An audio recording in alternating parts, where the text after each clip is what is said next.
I have some Droid users. Yeah. Proud Droid users, right? Each phone has its own unique operating system, right? So if you have an Apple phone, you have to go to the Apple store to buy the apps, the software pieces you want to use on your phone. And if you are a Droid user, then you go to the Google Play Store to get those things, right? So they are both phones. They both make phone calls. They both do text messaging. You can do internet search. They do all the same things. But you cannot, as a Droid user, go to the Apple Store and put an app on your phone and expect it to work. It will not work unless you do one thing, and that is jailbreak your phone. Anybody have a jailbroken phone or in the room? Anybody even know what I'm talking about when I say jailbreaking your phone? So when you jailbreak your phone, what you do is you get into the core code of the phone and you take over master control of it. Because the code that Apple writes is written in a way that you have to go to the Apple Play Store. You have to be a slave to what they want to sell you. You have to pay them money to get what you want. But when you jailbreak your phone, you have the opportunity to change all kinds of settings about your phone that they've locked you out of. You have the opportunity to add. If you write your own software, you can add your own software onto your phone and play around with it and do things like that. Now, there's some danger in that, right? Because you might get something that will destroy your phone and you have to start all over. But this is why a lot of techie people will jailbreak their phone so that they have complete control. Well, I've got news for you. You have a human operating system too. And it is controlling a lot of things about what you experience in your day-to-day life. And I'm going to offer you the keys to the kingdom. How do you jailbreak your own internal operating system so that you don't have to be a slave to the automatic processes it wants to follow? You get to be in control of that. You can have it look, feel, sound the way that you want it to. Anybody interested in knowing how to do this? Let me know. Do I have a crowd that wants to know this? Oh, good. I didn't want you to feel like you go, who is this woman? We brought the wrong woman here. So, you may know this if you've done any therapy or if you remember your Psychology 101 classes. This is also sometimes called the cognitive triangle. And we all follow this process. We start at the top. You have thoughts. And those thoughts elicit feelings. But notice the arrows go both ways because sometimes you have a feeling and that feeling is going to make you have thoughts, right? So, I walked into the room today. I don't really know anybody. I got here earlier than Deborah and I had agreed to, so Debbie wasn't here yet. And so my feeling was,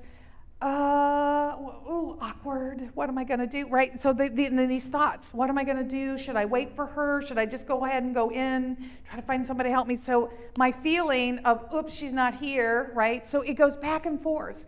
And so then that determines what action you're going to take. So eventually I had the thought of, well, it's probably okay. I see somebody at the podium. They're working on slide presentations. Maybe I'll just go up and introduce myself, and we could go ahead and get that started. So that was the action. But I could have just as easily said, I know I'm early. I'll just sit out there and wait until Debbie shows up, and then I'll do as we agreed to. I could have gone either way, right?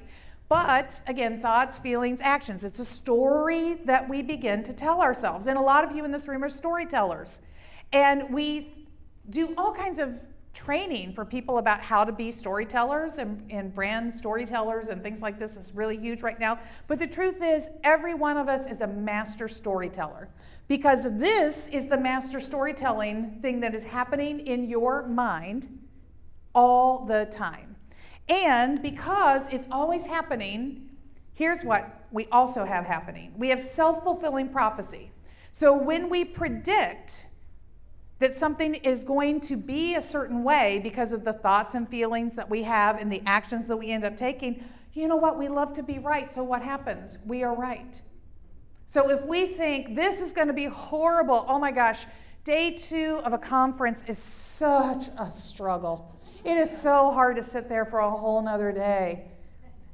Well, most likely you're going to be right. You're going to be paying attention to when are you struggling. That feeling is going to inform the way you think about things and the way that you act, and maybe you're not going to be as talkative with other people, etc. And so then you're not going to enjoy it as much. And lo and behold, you're right. Day 2 of the conference, it's kind of hard. It kind of sucks. You can create that reality for yourself. You absolutely can do that. And because we love being so right about it, we get this reinforcing loop going.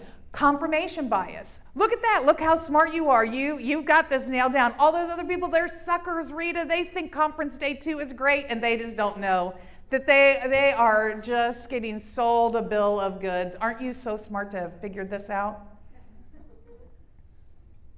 Right? Because we're dead right. We know we're right. We love to be right. We are conditioned. It is part of our biology.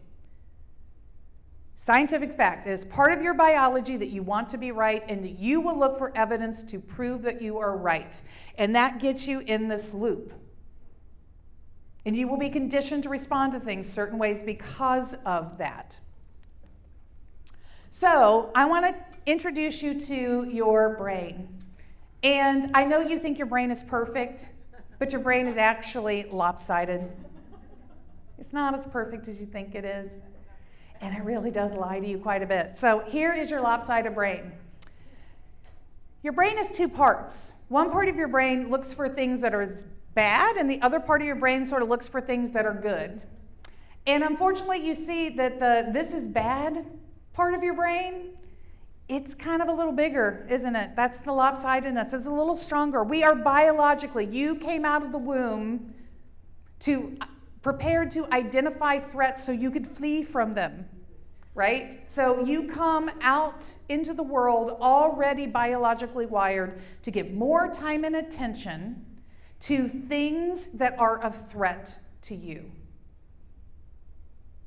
And so when you feel fear, stress, anger, shame, guilt, any of these kind of negative emotions, this is all the activation of this side of your brain that you came wired with lots of strength to identify things that are threats. And because most of us are no longer running from saber-toothed tigers, I know you have one in your backyard you have to run from every once in a while, right? Because we're not doing that, it's all the other things. It's the emotional insecurities that feel like saber-toothed tigers. It's the fear of the future stuff that feels like our new saber-toothed tigers. And so biologically, we respond to that in the same way, and that has really built up the neural pathways in this side of our brain. So the neural pathway is that automatic route. Like when I almost missed the exit to 64 and headed into downtown to Francis Parker School, like we could have found our way across the bridge and back, but like it would have been a little 15-minute detour if I had allowed my brain to stay on autopilot. This superhighway is the autopilot, and we're lazy. Your brain is lazy.